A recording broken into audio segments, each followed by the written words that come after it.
Hello साथियों, भारतीय न्याय संहिता 2023 में हम पढ़ने जा रहे हैं धारा 3 साधारण स्पष्टीकरण। धारा 3 के साधारण स्पष्टीकरण के 5 स्पष्टीकरण तक हम आपको बता चुके हैं, 1 से 5 तक। आगे हम पढ़ेंगे स्पष्टीकरण 6। स्पष्टीकरण 6 क्या कहता है? स्पष्टीकरण 6 आईपीसी की धारा 35 में जो वर्णित है वही स्पष्टीकरण 6 में वर्णित है धारा 3 में। तो धारा 3 में जो स्पष्टीकरण 6 है कहता है कि जबकि ऐसा कार्य इस कारण आपराधिक है कि वह आपराधिक ज्ञान व आशय से किया गया है। क्या कह रही है यह धारा? जबकि ऐसा कार्य इस कारण आपराधिक है कि वह आपराधिक ज्ञान व आशय से किया गया है।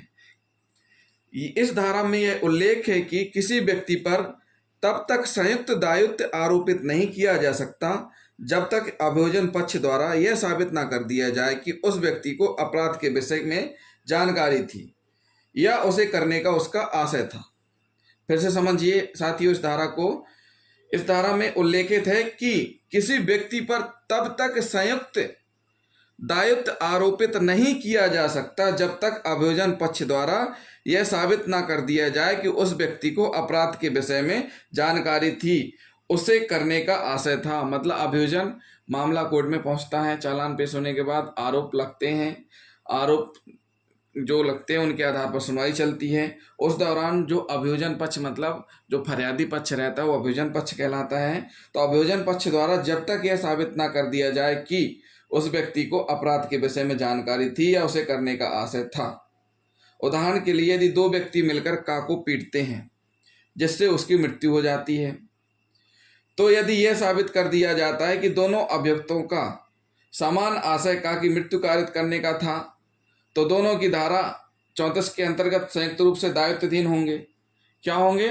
धारा 34 आईपीसी और भारतीय न्याय संहिता की धारा 3 सब क्लोज 5 के अंतर्गत आएंगे।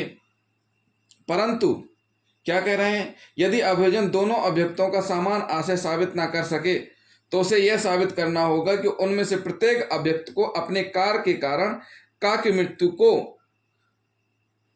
प्रत्येक अभियुक्त को अपने कार्य के कारण का की मृत्यु हो सकने की संभावना का ज्ञान था। जब दो व्यक्ति मिलकर के एक व्यक्ति को मार रहे हैं जिससे उस व्यक्ति की मृत्यु हो गई है, तो या तो ये आएगा समान आशय के अंतर्गत। अगर समान आशय के अंतर्गत नहीं आ रहा है परंतु अभियोजन द्वारा दोनों अभियुक्तों का समान आशय साबित ना करके, अगर दोनों अभियुक्तों का अभियोजन समान आशय साबित नहीं कर सके तो उसे यह साबित करना होगा कि उनमें से प्रत्येक अभियुक्त को जो मार पिटाई कर रहे हैं उनको अपने ज्ञान के कारण का की मृत्यु हो सकने की संभावना का ज्ञान था, अतः उनका आशय था।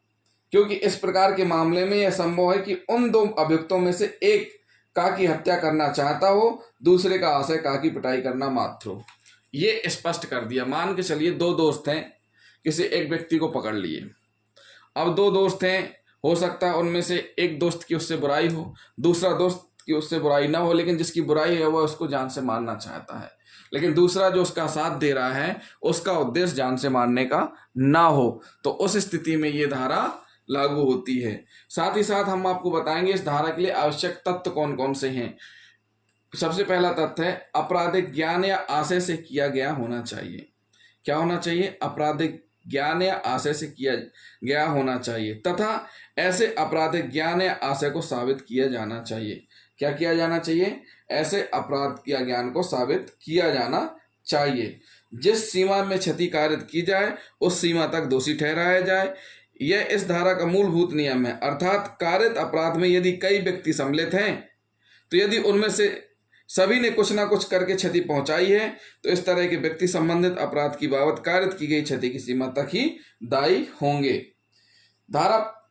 इसमें धारा 35 आईपीसी और धारा 3 की स्पष्टीकरण 6 में ऐसे कृत्य के प्रति लागू होती है जो उस कृत्य के अपराध होने की जानकारी ज्ञान का आशय किया गया हो, मतलब उस चीज को समझता हो। सीधी सी बात ये है। तो साथियों ये हुआ धारा 3 का स्पष्टीकरण 6।